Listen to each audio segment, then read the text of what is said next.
Hi guys, इस video में हम लोग बात करेंगे क्लास 10th एंड 12th के जो भी बच्चे आप लोग इस बार प्राइवेट कैंडिडेट का फॉर्म फिल कर रखा था बोर्ड एग्जाम्स देने के लिए। आपने किसी भी कैटेगरी में फिल किया होगा, इंप्रूवमेंट, कंपार्टमेंट, फेलियर या एडिशनल सब्जेक्ट्स के लिए, तो आप लोग के लिए न्यूज़ तो आपको पता चली गया कि क्लास 10th का जो पेपर हो गया है कैंसिल एंड क्लास 12th के लिए अभी तो पोस्टपोन कर दिया गया है, बट उम्मीद है कि आपका भी कैंसिल हो जाएगा। ठीक है, तो बात करते हैं कि आपके रिजल्ट्स कैसे मिलेंगे। तो सबसे पहले क्लास 10th वालों के लिए बात करते हैं।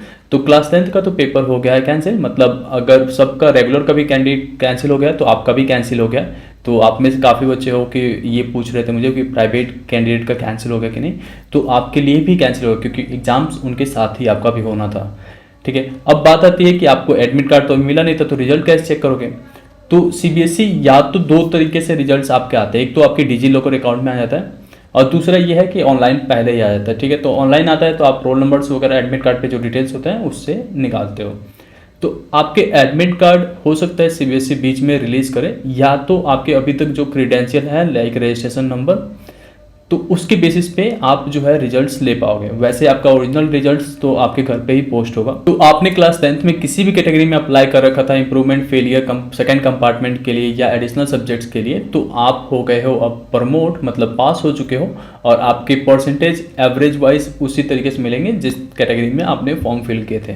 मतलब अगर आपने फेलियर में फिल किया होगा तो आपको 60% से ऊपर दिया जाएगा, इंप्रूवमेंट में किया होगा तो 75% से ऊपर होगा, एंड अगर आपने सेकंड कंपार्टमेंट दिए होगे तो आपके जो पीछे के बाकी 4 सब्जेक्ट्स थे उसके अकॉर्डिंग मिलेगा। ठीक है, तो आपको अब परेशान होने की बिल्कुल बात नहीं है। आप आ चुके हो अब 11th क्लास में, अब हम लोग मिलेंगे 11th क्लास के साथ। ठीक है, और भी कोई क्वेरीज है तो आप मुझे इंस्टाग्राम पे मैं लाइव आने वाला हूँ, तो वहाँ पे हम लोग बात कर लेंगे इसके लिए। ठीक है, तो वहाँ पे भी आप क्वेश्चंस पूछ सकते हो और कमेंट सेक्शन में पूछ लो। अब बात करते हैं क्लास 12th के लिए। गाइस, आप लोग को पता है कि आप लोग का जो पेपर है अभी के लिए तो पोस्टपोन हो चुका है, आप लोग को पढ़ाई करते रहना है। वैसे क्लास 12th का जो अब डेट अनाउंस होगा, एक जो आपका एग्जाम डेट आएगा वो 1 जून को आएगा। वो भी उस सिचुएशंस पे देखा जाएगा, सिचुएशंस के कि कोरोना है या नहीं, उसके अकॉर्डिंगली डेट रिलीज होगा। उसमें आपको 15 डेज का गैप मिलेगा, मतलब 15 दिन तक का इन्फॉर्मेशन तो मिलेगा ही कि आपका एग्जाम्स अगर होना होगा तो 15 दिन बाद तक का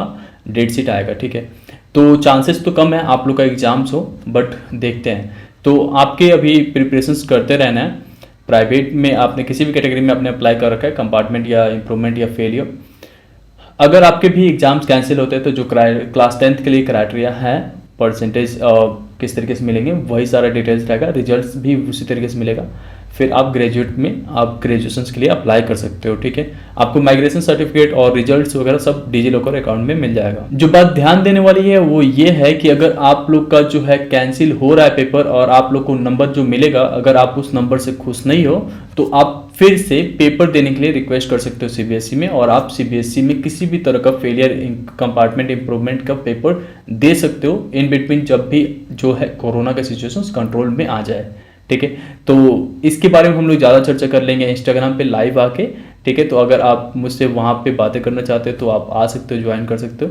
इंस्टाग्राम का लिंक आपको कमेंट सेक्शन में मिलेगा और डिस्क्रिप्शन में भी। Thank you so much.